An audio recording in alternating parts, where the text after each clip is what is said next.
Hello dear student, स्वागत है आपका हमारे यूट्यूब चैनल पर। जैसे प्रीवियस क्लास में हमने पढ़ा था प्रश्नावली 4.1 का दूसरा क्वेश्चन का पहला पॉइंट, तो आज ठीक है ना। तो दूसरा पॉइंट क्या बोल रहा है, दो क्रमागत यानी क्रम वाइज धनात्मक पूर्णांकों का गुणनफल। ठीक है, पूर्णांक संख्या आपको पता है ना कौन सी होती है, जिसमें जीरो होता है, प्लस वाली संख्या होती है और माइनस वाली संख्या भी होती है। लेकिन ये क्या बोल रहे हैं, धनात्मक यानी प्लस वाली संख्या का गुणनफल 306 है। हमें पूर्णांकों को ज्ञात करना है, यानी कोई दो संख्या है जिससे हम गुणा करेंगे तो 306 आने वाला है। ठीक है ना, ये बोल रहा है क्वेश्चन, और उन दो संख्याओं को ज्ञात करना है। ठीक है, तो दो क्रमागत धनात्मक, तो पहले मैं मान लेता हूं, माना, यहां पर लिख दो माना पहली धनात्मक पूर्णांक संख्या, फिर मैं शॉर्ट में लिख रहा हूं पहली धनात्मक, चलो पूर्णांक लिख ही देते हैं, क्या फर्क पड़ता है। पूर्णांक संख्या क्या मानूंगा, x, और दूसरी को क्या मानूंगा मैं, दूसरी धनात्मक पूर्णांक संख्या कितनी होगी, x+1। क्यों, क्योंकि हमें कोई भी दे नहीं रखा कि संख्या क्या है हमारी, तो मैंने मान लिया पहली x है और दूसरी x+1 है। ठीक है ना, ये हमने माना है। तो और आगे क्या बोल रहा है, गुणनफल कितना है, 306। दो क्रमागत धनात्मक पूर्णांकों का गुणनफल, ये गुणनफल है। ठीक है ना, मेरे पास जगह नहीं है तो मैंने शॉर्ट में लिखा है, कितना है, 306। अब देखो, जब मैं दो संख्या का गुणनफल करूंगा तभी तो 306 आएगा। तो मैं क्या लिख सकता हूँ यहाँ पर, इन दोनों का गुणा कर दूंगा, क्योंकि यही तो है हमारी पूर्णांक संख्या पहली और दूसरी जिसे माना था। तो मैं क्या लिख सकता हूँ, x गुणा x+1, इन दोनों का गुणा ही तो 306 है। ठीक है ना, तो इन दोनों को गुणा करके लिख दिया मैंने। अब x का अंदर गुणा कर दो, x का इस x के साथ गुणा करो तो x², x का फिर 1 के साथ गुणा करो, x आएगा, बराबर में कितना है, 306। अब इस 306 को बराबर के इस साइड में ले आऊंगा मैं, तो माइनस में आ जाएगा, ये बराबर में कितना बचा, 0। अब जैसे पिछले क्लास में हमने पढ़ा था कि इसके हम गुणनखंड करेंगे और इस x को हम दो भागों में तोड़ेंगे। ठीक है ना, दो चीज़ों में। तो क्या करेंगे, सबसे पहले देखो x² के गुणांक में कितना है, 1 है। तो सबसे पहले इस 1 और इस लास्ट वाले का गुणा करना है हमें। ठीक है ना, यहाँ पर समझो अलग से, क्या बोल रहे हैं, 1 और 306 को गुणा करेंगे तो 306 ही आना है। ठीक है ना, तो जोड़ने घटाने पर तो भाई इसके पास कुछ नहीं है ना, तो मैं 1 लिख सकता हूँ, यानी जोड़ने और घटाने पर मेरे पास 1 आना चाहिए और उन दोनों संख्याओं का गुणा करने पर 306 आना चाहिए और माइनस का आना चाहिए। ठीक है ना, ये ध्यान में रखना। अब देखो 1 आना चाहिए ना, तो मान लो मैं 2 में से 1 घटाऊंगा तो मेरे पास कितना आएगा, 1 आएगा। क्यों, क्योंकि 1 तो चाहिए, 1 तो आ रहा है, लेकिन जब इन दोनों का मैं गुणा करूंगा तो क्या आएगा, मेरे पास 2 आएगा। चूंकि तो 2 - 1 तो नहीं कर सकते ना मैं भाई, क्या गुणा करने पर इन दोनों का 306 आना चाहिए। तो मैं यहाँ पर क्या कर सकता हूँ, देखो 18 - 17 करके देखो कितना आ रहा है, 1, और 18 और 17 का गुणा करके देखो कितना आ रहा है, 306 आ रहा है कि नहीं आ रहा है। चलो देखता हूँ मैं, 56, 5, 7 एकम 7 और 5 12 और ये 18, ऐसे कैसे, 6 10 1 306। अब देखो गुणा करने पर 306 आ रहा, तो ये संख्या सही है। तो मैं क्या लिख सकता हूँ, इस साइड तो x² है और इसके टुकड़े क्या हो जाएंगे, 18 और 17, यानी प्लस का निशान, 18x - 17x। अब देखो 18x में से 17x गए, घटा दूंगा तो कितना बचेगा, 1x ही बचेगा मेरे पास। ठीक है ना, और माइनस का 306। अब देखो एक और चीज मैं आपको बताता हूं, इतनी बात समझ में आ गई ना। अब देखो हम कॉमन लेकर इसको सॉल्व करते हैं। यहाँ पर देखो x, यहाँ पर भी x, तो इन दोनों में से मैं कॉमन ले लूंगा x। तो यहाँ पर क्या बचेगा, एक x तो हमने बाहर ले लिया, एक x अंदर बच जाएगा, प्लस यहाँ से x कॉमन आया तो सिर्फ 18 बचेगा। अब देखो यहाँ पर भी माइनस, यहाँ पर भी माइनस, तो एक माइनस मैं बाहर ले रहा हूँ और यहाँ से मैं क्या कॉमन लूंगा, 17 कॉमन ले लेता हूँ मैं। तो क्या बचेगा मेरे पास, 17, अंदर क्या बचेगा, x + 18। ठीक है ना, इतनी बात समझ में आई ना आपको। बराबर में चल रहा है 0 और 0। एक और चीज़ मैं आपको बता दूं, देखो ये और ये सेम होगा। जब भी आप ऐसे क्वेश्चन करते हो तो ये और ये सेम ही आएगा, ये ध्यान में रखना आप, ठीक है ना। क्योंकि अब इसका लघुत्तम लेंगे आगे, सॉरी लघुत्तम नहीं कॉमन लेंगे, तभी इसको सोल्व कर पाएंगे। समझ रहे हो ना मेरी बात। अगर ये और ये आपका सेम नहीं आ रहा तो आप समझ जाना आपने कहीं ना कहीं गलती करी है। ठीक है, हम आगे चलते हैं।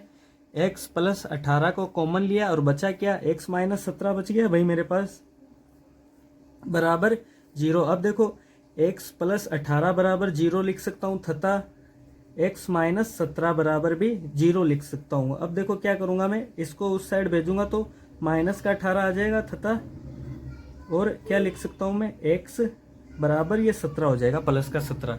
अब देखो कोई भी संख्या है तो इस क्वेश्चन में क्या बोल रहा था, हमें धनात्मक पूर्णांक संख्या धनात्मक ही लेनी है, जो प्लस में आए वही। समझ रहे हो ना मेरी बात। तो प्लस वाली संख्या लेंगे ये, यानी पहली धनात्मक संख्या, पहली धनात्मक पूर्णांक संख्या कौन सी है, 17। तो दूसरी कौन सी होगी, दूसरी धनात्मक पूर्णांक संख्या कौन सी होगी, 17 प्लस 1, यानी कितनी हो जाएगी, 18। अब देखो 17 और 18 का गुणा हमने किया ही था, कितना आ रहा था, 306। यही तो बोल रहा था कि 306 आना चाहिए गुणनफल के। अच्छा और इम्पोर्टेंट है, क्या बोल रहा है ये, रोहन की माँ उससे 26 वर्ष बड़ी है, ठीक है। उनकी आयु वर्षों में है, तो उनकी आयु का गुणनफल अब से 3 वर्ष बाद 360 हो जाएगा। हमें रोहन की वर्तमान आयु ज्ञात करनी है। इस सवाल के अंदर हम क्या कर सकते हैं, जो जिसे ज्ञात करना है उसको हम x मान लेते हैं। तो ज्ञात क्या करना है, रोहन की वर्तमान आयु। तो मैं क्या मान लेता हूं कि रोहन की वर्तमान आयु, क्या मानूंगा मैं इसको, x, ये माना है हमने, ठीक है ना। तो रोहन की वर्तमान आयु x है, और ये क्या बोल रहा है, रोहन की माँ उससे 26 वर्ष बड़ी है, यानी 26 वर्ष बड़ी है, तो यानी क्या है, ये 26 वर्ष ज्यादा है। जब ज्यादा होता है तो हम क्या लगाते हैं, प्लस, ठीक है ना। तो मैं क्या लिख सकता हूँ यहाँ पर, रोहन की माँ, देखो एग्जैक्ट नहीं बता रखा हमें, जो कंफर्म हो हमें कि हाँ इतनी ही है, नहीं है ना, नहीं बता रखा ना, कंफर्म नहीं बता रखा ना। तो जब कंफर्म नहीं बता रखा होता तब हम मान कर चलते हैं, ठीक है ना, गणित के अंदर। तो मैं क्या लिख सकता हूँ, रोहन की माँ की आयु कितनी है, कितनी हो जाएगी, जब इसकी x है तो इसकी कितनी होगी, x प्लस 26। समझ रहे हो ना, रोहन की माँ उससे 26 वर्ष बड़ी है, तो रोहन की आयु कितनी है, x, तो x में 26 जोड़ दिया है मैंने। अभी क्या बोल रहे हैं, उनकी आयु का गुणनफल अब से 3 वर्ष बाद 360 हो जाएगा, 3 वर्ष बाद। अब देखो रोहन की आयु भी तो हमें पता होनी चाहिए ना कि क्या होगा 3 वर्ष बाद। 3 वर्ष बाद या पश्चात एक ही बात है, 3 वर्ष बाद रोहन की आयु, ये इन दोनों का गुणनफल बता रहा है कि रोहन की आयु और रोहन की माँ की आयु का गुणनफल 3 वर्ष बाद 360 हो जाएगा। तो सबसे पहले ये तो ज्ञात करो ना हम कि रोहन की वर्तमान आयु क्या है, रोहन की माँ की आयु क्या है, 3 वर्ष बाद। ये तो 3 वर्ष से पहले की है, अब हम 3 वर्ष के बाद वाली आयु लिख रहे हैं। तो 3 वर्ष बाद रोहन की आयु कितनी हो जाएगी बताओ, रोहन की आयु देखो कितनी है, x, तो इसमें मैं 3 जोड़ दूंगा 3 वर्ष बाद की अगर मुझे चाहिए तो। अरे भाई जैसे आपकी उम्र 17 साल है, अगर मैं कहूँ कि इसकी 3 साल बाद में क्या उम्र होगी, मैं कहूँगा 20। क्यों, क्योंकि 3 साल बाद में पूछा है ना, तो 3 ही तो जोड़ा उसमें, वही तो मैं बता रहा हूँ आपको। इसको x माना तो इसमें 3 जोड़ दिया, आई बात समझ में, ठीक है। अब इसकी अम्मी की आयु देखो, 3 वर्ष बाद रोहन की माँ की आयु, ठीक है ना। तो मैं डायरेक्ट लिख रहा हूँ, माँ की आयु कितनी हो जाएगी, यहाँ पर x प्लस 26 है, इसमें 3 जोड़ दो, क्या हो जाएगा, x प्लस 26 प्लस 3, यानी कितना हुआ, x प्लस 29। समझ में आई बात, ठीक है, समझ में आई होगी। अब देखो क्वेश्चन हमें क्या बोल रहा था स्टार्टिंग के अंदर, क्वेश्चन की ओर हम चलते हैं एक बार फिर से। क्या बोल रहा था, उनकी आयु का गुणनफल अब से 3 वर्ष बाद 360 हो जाएगा, यानी गुणनफल देखो यहाँ पर 3 वर्ष बाद, ये रहा 3 वर्ष बाद की आयु, ठीक है ना। इन दोनों का गुणनफल कितना है, 360। तो मैं डायरेक्ट लिख सकता हूँ प्रश्नानुसार, मैं लिख सकता हूँ प्रश्न के अनुसार क्या बोल रहा है, 3 वर्ष बाद इनकी आयु का गुणनफल, यानी इन दोनों का गुणा कर दो। देखो ऐसे इन दोनों का गुणा कर दिया मैंने और कितना हो जाएगा 360। ये बोल रहा है, क्वेश्चन के अनुसार लिखा है ये, समझ रहे हो ना, कुछ मान कर नहीं लिखा, क्वेश्चन के अनुसार जो क्वेश्चन ने बताया वही लिखा है। इन दोनों का गुणनफल कितना हो रहा है 360, तो ये लिख दिया। ठीक है ना। आप देखो गुणा करना सीख लो इसको। सबसे पहले पहले का पहले के साथ गुणा करो, फिर पहले का दूसरे के साथ गुणा करो। तो x का x के साथ जब मैं गुणा करूंगा तो क्या हो जाएगा एक्स स्क्वायर, x का दूसरे के साथ गुणा करूंगा तो क्या हो जाएगा 29x। अब इसी प्रकार इसका पहले के साथ गुणा करो, इसका दूसरे के साथ गुणा करो तो प्लस का निशान आ जाएगा, 3x हो जाएगा। और 3 का 29 के साथ गुणा करेंगे तो 9 18 29 27, 2 3 दूनी 6 7 8 87 बराबर 360। अब देखो 87 बराबर के उस साइड में जाके माइनस में आ जाएगा, तो x square plus 29x plus 3x। अब देखो मैं डायरेक्ट लिख रहा हूँ, देखो 87 प्लस का बराबर के इस साइड में जाके माइनस का हो जाएगा। जब मैं 360 में से 87 घटा दूंगा ना तो मेरे पास बचेगा 273। ठीक है, तो डायरेक्ट मैंने लिख दिया x square plus 29x plus 3x। अब ये प्लस का है बराबर के इस साइड में इसको लेकर आता हूँ तो बराबर में क्या बचेगा 0 बचेगा। बचेगा कि नहीं बचेगा, जरूर बचेगा। अब देखो ये 29x है और ये 3x है, तो ये जुड़ जाएंगे, जुड़कर कितने हो जाएंगे 32x माइनस 273 बराबर में 0। इतनी बात समझ में आई है। जैसे पिछले वीडियो में किया था वैसे ही यहाँ पर गुणनखंड करेंगे। देखो इसके पास कुछ नहीं है तो मैं यहाँ पर 1 लिखूंगा, 1 और 273 का गुणा करूंगा तो 273 ही आने हैं। ठीक है ना। अब हमें ऐसी संख्या देखनी है कि जोड़ने या घटाने पर 32 आए और गुणा करने पर कितना है 273। तो ऐसी संख्या डायरेक्ट मैं बताता हूँ 39 माइनस 7। ठीक है ना, 39 माइनस 7 ही होगी। ये तो एक्स स्क्वायर, ये हो जाएगा 39x माइनस 7x और इधर क्या है माइनस 273। अब देखो आप देख सकते हो 39 में से 7 घटाऊंगा तो मेरे पास 32 आएगा और 39 को जब मैं 7 से गुणा करूंगा तो मेरे पास 273 ही आना है। ठीक है ना, समझ में आई बात। अब देखो इसको कॉमन ले लेंगे हम, यहाँ पर क्या बचेगा x। जैसे पिछले 2 क्वेश्चन में देखा था वैसे सेम चलने वाला है अब तो तरीका, तो आपको पता ही होगा क्या क्या होने वाला है आगे अगर आपने पीछे के वीडियो देखे हैं तो।